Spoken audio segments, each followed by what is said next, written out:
of History. An essay on the Poetics of Knowledge.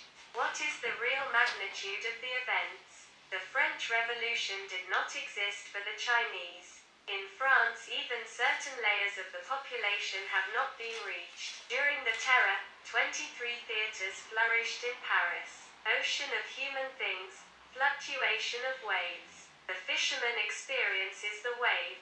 The spectator of the shore sees a smooth surface. Great constants of human activity. The need to eat, to laugh, to love, to know and to create. History vanishes into the great science of the social. The intuitive genius of Lucien Febvre.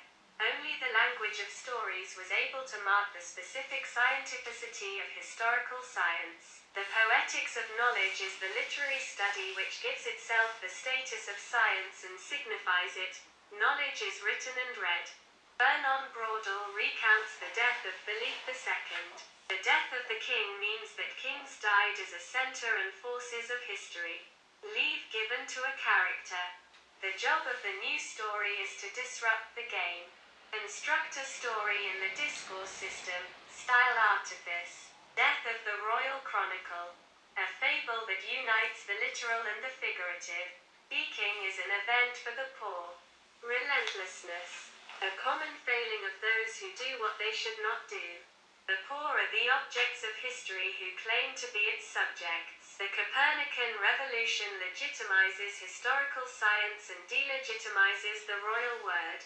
The body politic is threatened by lingering phrases. Listen to the voice of your conscience rather than that of authority, or, it is right to suppress the tyrants. For Durkheim, it is the excess of life that makes life sick and causes death.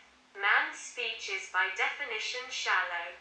To this rhetorical cancellation Eric Auerbach contrasts the realism of the scene of Peter's denial in the Gospel of Mark, the presence of the common people. Mixture of genres forbidden to Tacitus. Birth of a spiritual movement in the depths of the people. Knowledge, story. Arsenius, a Roman soldier who provoked a mutiny, is not for Tacitus among those whose words count. He speaks without speaking, 0 degree of the verb. With Tacitus, he remains a pure void.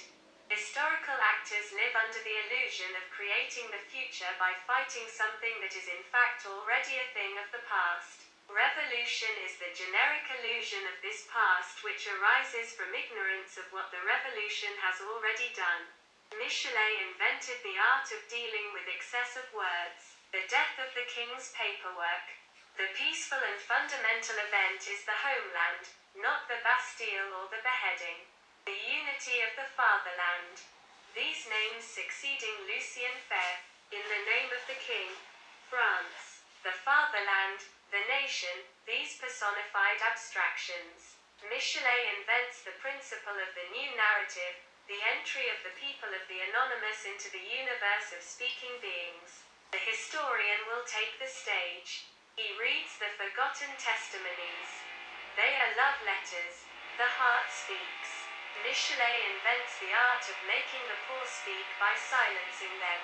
The historian silences them by making them visible. It is his death that the revolutionary actor speaks. Testament. Proof means more than the accuracy of numbers and facts, the reliability of sources. Convert democracy into truth. The narration establishes that nonsense cannot be. It speaks of the immanence of meaning. The purpose of the logos is to collect. Michelet.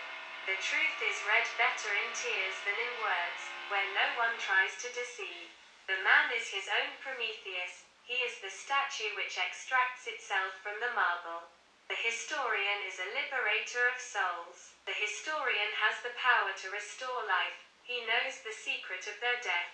History has a life of its own in this alternating beat of death and knowledge. Braudel defines the constitutive plurality of the Mediterranean space, difference of the Mediterranean of geographers to that of historians, plurality of temporalities. It is a resolutely terrestrial sea that Braudel constantly invites us to consider.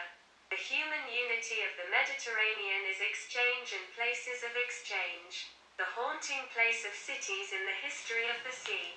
The sea is a space of transit. Victor Berard set off in Ulysses's footsteps. Geography books are poems. Berard searched for the landscapes of the Odyssey for a lifetime. The Mediterranean is one, because it is as it was written. History can become science while remaining history only through the poetic detour which gives speech a regime of truth. The name of proletarian explains its Latin etymology. The multitude dedicated to simple reproduction. History doesn't have to protect itself from any foreign invasion, it only needs to come to terms with its own name.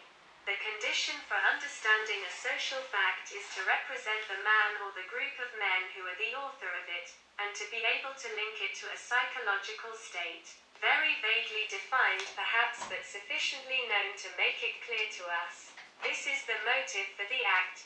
Charles C. Nobo.